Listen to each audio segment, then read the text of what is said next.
When people think about witchcraft, the stereotypical crone in a pointy hat with a cauldron, living in a little cottage off the grid often comes to mind.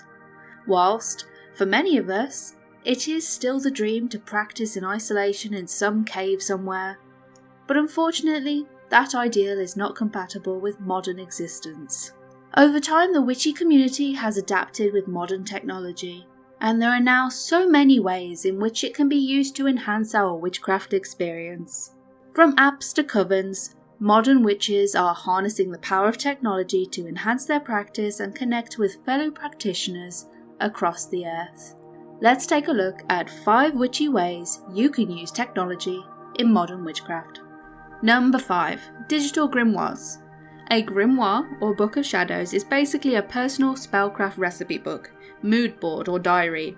It may contain rituals to try, recipes for the perfect calming tea, history, how-tos, reference guides, and all sorts of information that's built up over time, a bit like a magical scrapbook. I have a leather look notebook with lovely pages, but personally I'm too afraid to start writing in it in case I spoil it. Instead, I've been using Canva to put together lovely information pages and share these on Pinterest. One of my favourite things to do is scan in pressed leaves and flowers and use these to decorate my pages. There are so many watercolour and scrapbook images to use on Canva, so you can really personalise and decorate away to your heart's content. I've read about quite a few people using OneNote for their notes too. Like with Canva, you also have the ability to scribble and handwrite on your pages. Also, just having everything in a folder and the ability to search for something can be a time saver, as well as good backup in case of physical copies getting lost or damaged, as well as it being easy to tweak and edit things over time without it ending up looking messy. Number 4. Smart home automation. Now this is something I don't have much experience of, but the more I look into it, the more it makes sense, although it is somewhat of an investment. Smart home technology for hands-free spellcasting. Music, lighting, and even temperature are all important aspects when setting a mood, and being in the right headspace is super important when performing a ritual. You need to be relaxed, you need to be focused, you need to be in the zone. And if you can harness the power of a voice command to get the right atmosphere, then boom, instant witchy vibes. Another bit of smart tech to consider is smart herb gardens. Cultivate magical herbs with smart garden devices that monitor and adjust environmental conditions, ensuring that even those without a green finger, thumb or toe can proudly nurture their own spell ingredients. Subscribe to Bramble Fairy for more modern day witchcraft videos, as well as Witch Tales, our history podcast. We can also be found on many other social platforms. Check out the links in the description below. Number 3. Research.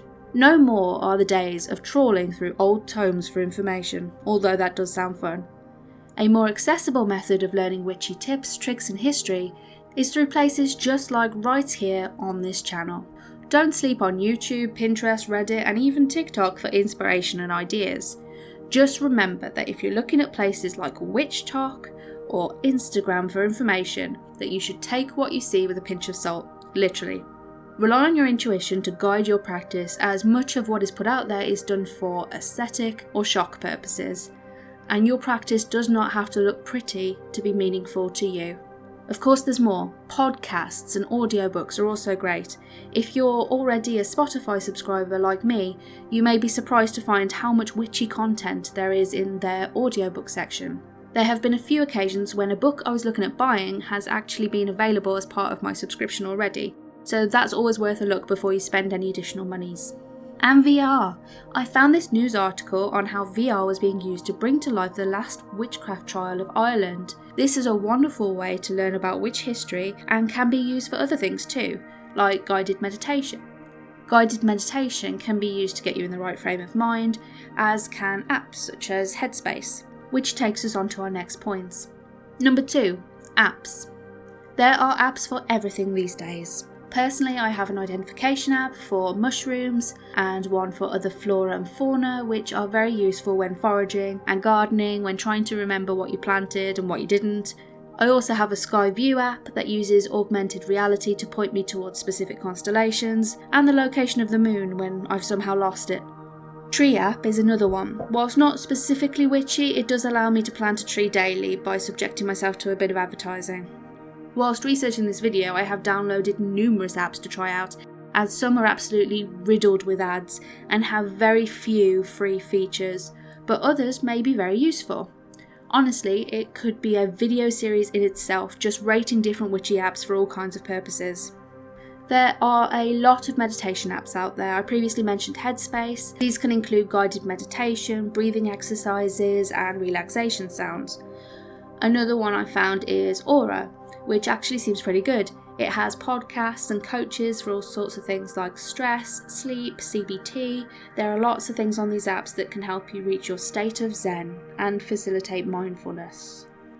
There's an app called Wicca that has a lot of different features, such as general guides to crystals, candle colours, spell instructions and spell jar recipes, runes, moon phases, meditation music and sound effects, a book of spells section for you to make notes, and more. It does have a lot of ads, but you can choose to get rid of those if you pay.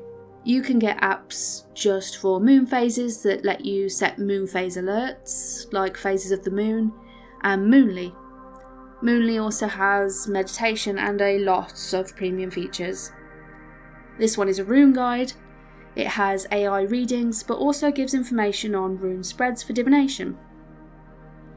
There are apps to help you identify crystals. There are apps that help you learn tarot and palmistry. There are apps with guides to herbal remedies, angel numbers, and using essential oils for various ailments. There are apps that link to a whole host of sources and information and have numerous spells in their archives. Sigil Creator is a fun one where you type in your intention and it gives you the letters to play around with, and you can make your own sigil from them. And finally, there are apps that have an online community like Wiccan and Spells 8, message boards for discussion and user-generated quizzes, guides and infographics. Which neatly leads us on to the last point. Number 1, community. With all these amazing apps about and social media and the COVID fear, there is amazing accessibility to a wider witch community. Take part in virtual Sabbath celebrations and connect with fellow practitioners from around the world through virtual platforms to celebrate. Covens are being set up and relationships are being fostered through Facebook, and with all these different platforms I've already listed, like-minded people can come together like never before. These online communities are allowing more people to collaborate on spell work and share experiences, providing access to a diverse range of magical practices and perspectives. So what do you think? Will you be incorporating any or all of these into your practice? Are there any other ways you can think of that we may have missed? Let us know in the comments below, and if you enjoyed the video, remember to like, share and subscribe.